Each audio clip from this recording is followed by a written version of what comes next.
idik, dost idin mənə. Baş açıq, ayaq yalın, gəzərdik bağları. Səni gördüm dostum, yad etdim yenə.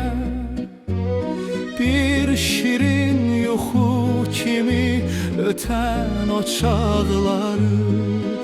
Ah niyə, nə üçün mən beləyəm bəs bugün?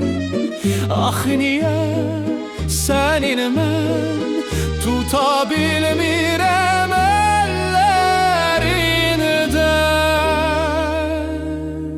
Nə qəşəngsən, nə gözəlsən bu axşam sən əziz dost. Nə qəşəngsən, nə gözəlsən bu axşam sən əziz dost.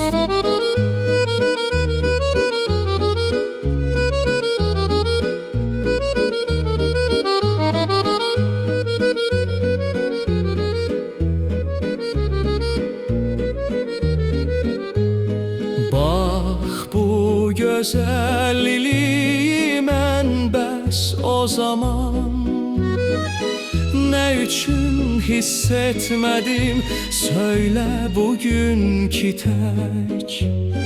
Bugün nə olsa da əzizim inan, öz sözün deyər sənə daha sevən ürək. Ah niyə, nə üçün mən beləyəm bəs bugün?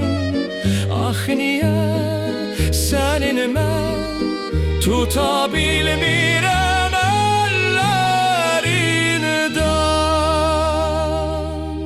Nə qəşəngsən, nə gözəlsən bu axşam sən əziz dost. Nə qəşəngsən, nə gözəlsən bu axşam sən əziz dost.